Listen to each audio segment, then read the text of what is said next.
जिसमें एक महत्वपूर्ण टॉपिक की चर्चा करेंगे जो है मांग की मूल्य सापेक्षता। दोस्तों उसके पहले एक छोटा सा जो टॉपिक है उसकी चर्चा कर लेते हैं जो है व्यक्तिगत मांग और बाजार मांग। एकदम सरल अर्थ में मैं व्यक्तिगत मांग और बाजार मांग आपको समझा रहा हूँ। व्यक्तिगत मांग अर्थात किसी निश्चित कीमत पर या अलग अलग कीमत पर अर्थतंत्र के किसी एक ग्राहक के द्वारा वस्तु की होने वाली मांग को व्यक्तिगत मांग कहेंगे। व्यक्तिगत मांग अपने नाम के आधार पर ही चलना है, तो व्यक्तिगत मांग ये किसी एक व्यक्ति के द्वारा अलग अलग वस्तुओं की होने वाली मांग है। जैसे जब वस्तु की कीमत 20 रुपया रहती है तो कोई एक ग्राहक 15 केजी वस्तु खरीदने की मांग दर्शा रहा हो, तो उस एक ग्राहक के द्वारा जो 15 केजी वस्तु खरीदने की तैयारी दर्शाई गई वो व्यक्तिगत मांग कहलाएगी। वही दोस्तों बाजार मांग अर्थात अलग अलग कीमत पर सभी ग्राहकों के द्वारा या अलग अलग ग्राहकों के द्वारा वस्तु की जो मांग होती है उसे बाजार मांग कहा जाएगा। संक्षिप्त में कहे तो बाजार मांग व्यक्तिगत मांग का योग होता है। इसे एक तालिका के द्वारा हम समझेंगे, जैसे कि वस्तु की कीमत 10 रुपया है तो ग्राहक ए व्यक्ति ने 5 केजी वस्तु खरीदने की तैयारी दर्शाई, तो ये व्यक्तिगत मांग हुई। वही बी व्यक्ति जो है वो 4 केजी वस्तु खरीदने की तैयारी दर्शा रहा है, ये भी व्यक्तिगत मांग कहलाएगी बी व्यक्ति की। वही सी व्यक्ति जो है वो 8 केजी वस्तु खरीदने की तैयारी दर्शा रहा है जब वस्तु की कीमत 10 रुपया है तब, तो ये भी व्यक्तिगत मांग हुई। लेकिन जब हम इसका योग कर देंगे, तीनों की व्यक्तिगत मांग का योग करते हैं, जैसे 5 और 4 9 और 8 17, तो ये 17 केजी जो मांग हो रही है 10 रुपया कीमत पर, ये बाजार मांग कहलाती है। तो आपको क्लियर हुआ होगा दोस्तों कि व्यक्तिगत मांग का योग कर देंगे तो हमें बाजार मांग प्राप्त होती है। वही व्यक्तिगत मांग ये इंडिविजुअल डिमांड होती है, एक एक व्यक्तियों की अलग अलग तरीके से मापा जाता है, और बाजार मांग सभी व्यक्तियों की होने वाली मांग का योग करके निकाला। डायग्रामेटिकली यदि व्यक्तिगत मांग और बाजार मांग की हम चर्चा करें तो व्यक्तिगत मांग भी और बाजार मांग भी इनका कर्व यानी कि वक्र ऊपर से नीचे की तरफ गति करेगा, बाएं साइड से दाहिनी की ओर, यानी कि मांग रेखा ऋणात्मक ढाल वाली होती है क्योंकि कीमत के साथ मांग का व्यस्त संबंध दिखाई देता है। यदि वस्तु की कीमत बढ़ती है तो मांग का प्रमाण घटेगा और वस्तु की कीमत घटती है तो मांग का प्रमाण बढ़ेगा। यानी कि व्यक्तिगत मांग भी अगर हम बनाते हैं तो वो भी इस प्रकार से ही दिखाई देगी, और बाजार मांग भी यदि हम बनाते हैं तो वो भी इस तरह से ही दिखाई देती है। ये ऊपर से नीचे की तरफ और बाएं साइड से दाहिनी तरफ जो डीडी रेखा गति कर रही है, ये डीडी रेखा जो है वो व्यक्तिगत मांग और बाजार मांग की रेखा है। चलिए मित्रों, अब बढ़ते हैं नए वाले टॉपिक पर। हमारा नया वाला टॉपिक है मांग की सापेक्षता। डॉक्टर मार्शल के द्वारा दी गई मांग का नियम, जिसमें मार्शल ने ये तो हमें बताया कि यदि वस्तु की कीमत बढ़ती है तो वस्तु की मांग घटेगी और वस्तु की कीमत घटती है तो वस्तु की मांग बढ़ती है। यानी कि कीमत और मांग के मध्य व्यस्त संबंध डॉक्टर मार्शल ने मांग के नियम के द्वारा प्रस्तुत किया। किंतु डॉक्टर मार्शल के द्वारा दिया गया मांग का नियम हमें ये जानकारी नहीं देता कि कितनी कीमत बढ़ेगी तो कितनी मांग घटेगी, या कितनी कीमत घटती है तो कितनी मांग बढ़ेगी।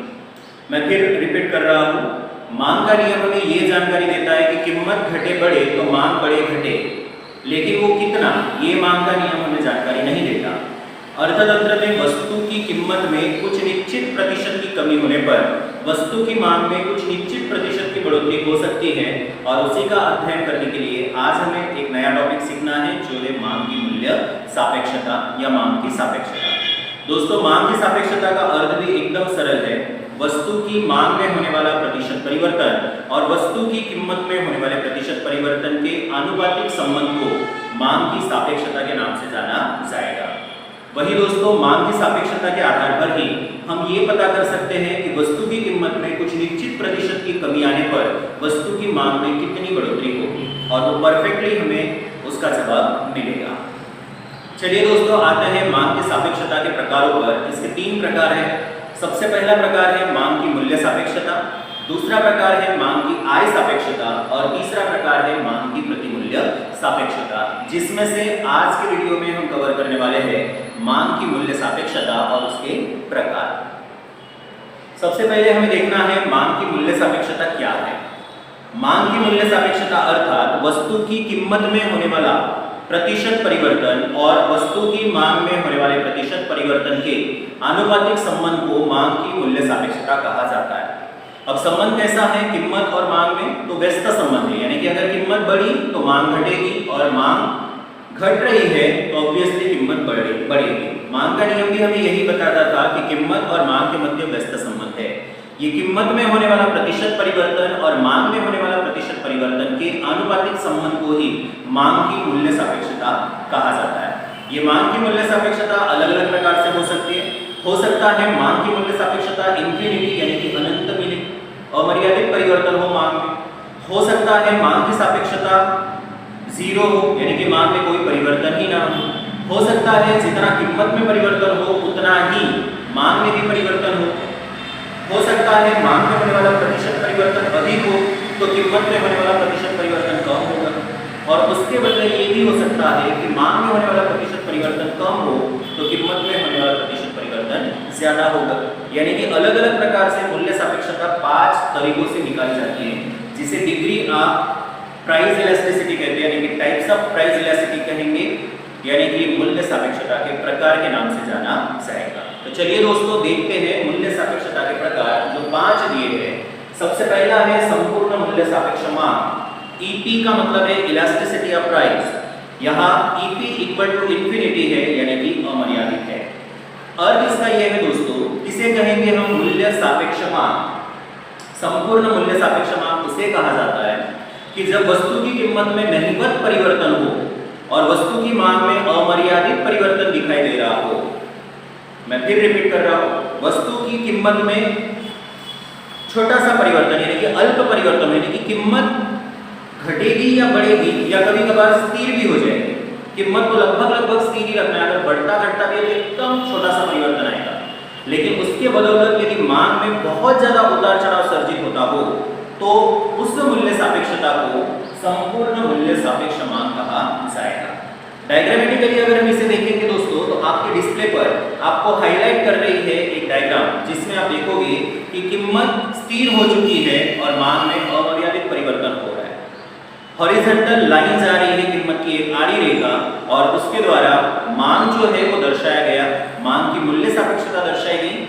उस मांग की मूल्य सापेक्षता को संपूर्ण मूल्य सापेक्ष मांग कहा गया है, जिसका answer elasticity of price equal to infinity आता है। वो निकाली नहीं जा सकती क्योंकि मांग की मूल्य सापेक्षता ज्ञात करना हो तो हमें कीमत में भी परिवर्तन करना पड़ेगा और मांग में भी परिवर्तन करना पड़ेगा।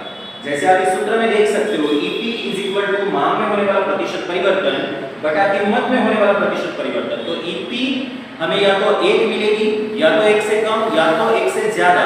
ये तभी पॉसिबल है जब मांग में भी परिवर्तन होगा और कीमत में भी परिवर्तन होगा। लेकिन मांग की मूल्य सापेक्षता में पहला प्रकार जो है संपूर्ण मूल्य सापेक्ष मांग, उसमें कीमत में नहीवत परिवर्तन हो रहा है, इसीलिए इलास्टिसिटी ऑफ प्राइस यानी कि उसकी मूल्य सापेक्षता निकाली नहीं जाती।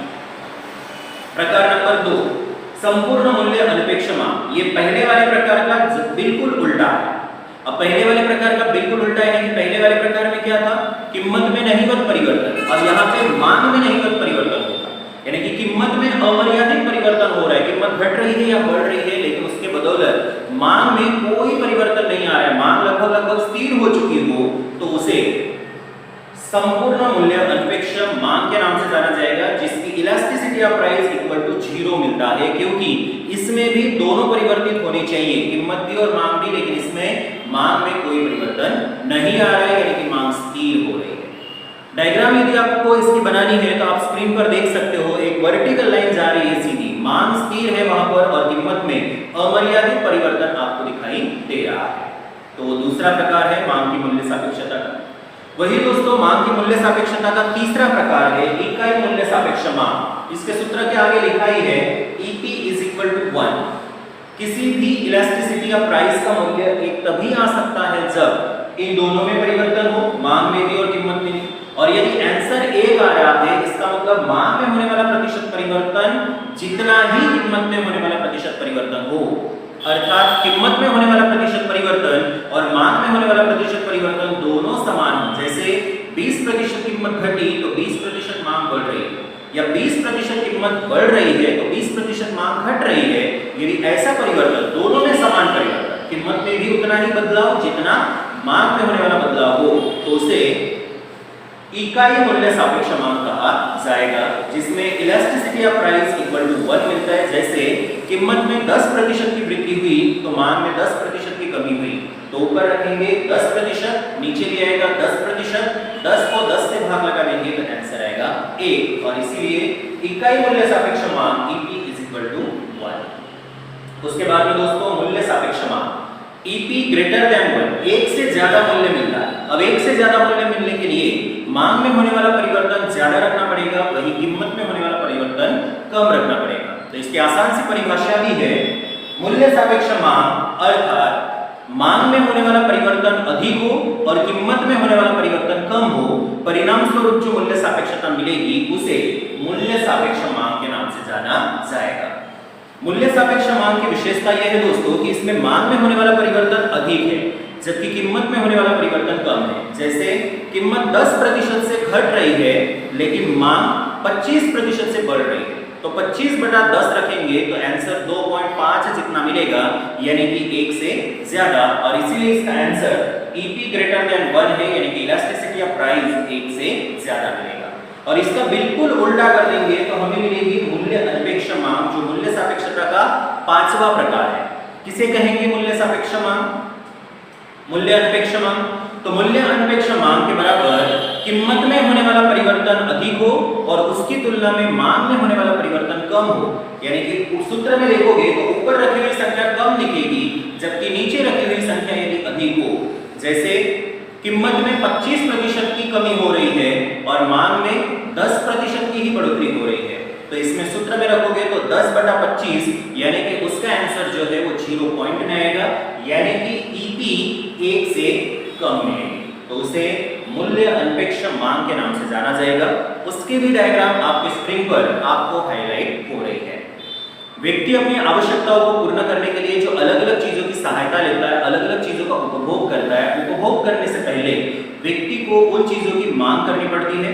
अर्थतंत्र में प्रचलित ऐसी 3 मांग अधिक से अधिक प्रमाण में और मूल्य सापेक्षता में 3 प्रकार के आधार पर व्यक्ति वस्तु की डिमांड करता है। जैसे सबसे पहला इकाई मूल्य सापेक्ष मांग, जिसकी इलास्टिसिटी ऑफ प्राइस यानी कि मूल्य सापेक्षता 1 होती है। दूसरा मूल्य सापेक्ष मांग, जिसकी इलास्टिसिटी ऑफ प्राइस 1 से ज्यादा होती है। और तीसरा मूल्य अनपेक्ष मांग, जिसकी इलास्टिसिटी ऑफ प्राइस 1 से कम होती है।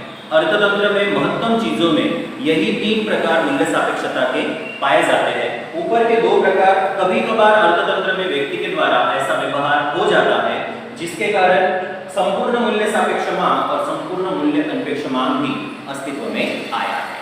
तो दोस्तों आज की क्लास में हमने सबसे पहले व्यक्तिगत मांग और बाजार मांग को परिभाषित करते हुए उनकी डायग्राम्स देखी। उसके बाद हम मूल्य सापेक्षता पर आए, जिसमें सापेक्षता का अर्थ, मूल्य सापेक्षता का अर्थ, मूल्य सापेक्षता का सूत्र देखा। उसका सूत्र एकदम सरल है, मूल्य सापेक्षता बराबर वस्तु की मांग में होने वाला प्रतिशत परिवर्तन बटा वस्तु की कीमत में होने वाला प्रतिशत परिवर्तन, तो हमें प्राप्त हो जाती है मूल्य सापेक्षता। उसके अलावा हमने मूल्य सापेक्षता के 5 प्रकार देखे, जिसमें सबसे पहला संपूर्ण मूल्य सापेक्ष मांग, दूसरा संपूर्ण मूल्य अनपेक्ष मांग, तीसरा प्रकार है इकाई मूल्य सापेक्ष मांग, चौथा प्रकार मूल्य सापेक्ष मांग और 5वां प्रकार मूल्य अनपेक्ष